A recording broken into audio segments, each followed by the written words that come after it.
Hi guys, எல்லாரும் எப்படி இருக்கீங்க? எல்லாரும் நல்லா இருக்கீங்கன்னு நான் நம்புறேன்.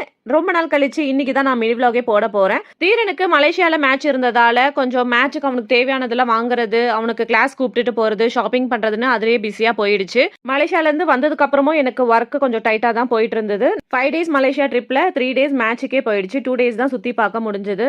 எந்த அளவுக்கு கவர் பண்ண முடியுமோ அந்த வரைக்கும் தான் நாங்க சுத்தி பார்த்துட்டு நாங்க ரிட்டர்ன் சென்னைக்கு வந்துட்டோம். நாங்க மலேசியால இருக்கும் போதே எங்க மாமனாரோட தம்பி வைஃப் தீரன் டேடியோட சித்தி அவங்க இறந்துட்டாங்க. நாங்க மலேசியால இருந்தனால எங்களால வர முடியல. நேத்து தான் அவங்களுக்கு காரியமும் முடிஞ்சது. நாங்க இத்தனை நாள் சூதகத்துல இருந்தனால வந்துட்டு நான்வெஜ் எதுவும் சாப்பிடல. வீட்டுல விளக்கெல்லாம் ஏத்தக்கூடாதுன்றனால இன்னைக்கு தான் எல்லாத்தையுமே நாங்க கிளீன் பண்ணிட்டு இருந்தோம். இன்னைக்கு எண்ணெய் தேய்ச்சி தலைக்கெல்லாம் குளிச்சுட்டு வீட்டெல்லாம் பெருக்கி தொடச்சி பூஜை ஸ்டாண்டு எல்லாமே கிளீன் பண்ணி பூஜை சாமான்லாம் இனிமேல் தான் தொலைக்க போறாங்க.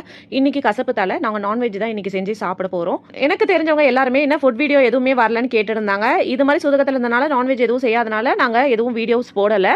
இன்னொன்னு நானும் எங்க வீட்டுல இருக்கிறதே இல்ல. இப்ப லீவுக்கு பசங்க எல்லாரும் ஊர்ல இருந்து வந்துட்டாங்க. அதனால அம்மா வீட்டுல தான் மோஸ்ட் ஆஃப் நான் இருக்கிறேன். அம்மா வீட்டுக்கும் மயிலாப்பூருக்கும் போயிட்டு வந்துட்டு தான் இருக்கிறேன். நாங்க வெளியே போறது அப்படின்னு இருக்கிறோமா, அதனால வீடியோஸும் என்னால கரெக்டா போட முடியல. இன்னைக்கு கசப்பு தலன்றனால எங்க வீட்டுல தான் என்ன தேய்ச்சி குளிச்சுட்டு சாப்பிடணும்னு சத்த சொன்னனால நான் இன்னைக்கு இங்க இருக்கிறேன். திருப்பியும் எங்க அம்மா வீட்டுக்கு நாளைக்கு நான் கிளம்பிடுவேன். லீவ் முடிஞ்சு ஸ்கூல் ஓப்பன் ஆகிற வரைக்கும் இப்படிதான் போயிட்டு வந்துட்டு இருப்பேன். என்னோட வீடியோஸ் ஸ்கூல் ஓப்பன் ஆனதுக்கு அப்புறம் தான் ரெகுலரா வரும்னு நான் நினைக்கிறேன். இன்னைக்கு ஈவினிங் ஒரு ஃபங்க்ஷன் இருக்கு. அதுக்கு இந்த ட்ரெஸ் தான் நான் வேர் பண்ண போறேன். இன்னும் அயன் பண்ணல. இனிமேல் தான் அயன் பண்ணிட்டு நான் சாப்பிட்டு கிளம்பணும். ஈவினிங் ஃபங்க்ஷன் வீடியோல பார்க்கலாம். என்னோட சேனலை சப்ஸ்கிரைப் பண்ணாதவங்க சப்ஸ்கிரைப் பண்ணுங்க. மறக்காம பெல் ஐகானை பிரஸ் பண்ணுங்க. அடுத்த வீடியோல பார்க்கலாம். தேங்க்ஸ் ஃபார் வாட்சிங்.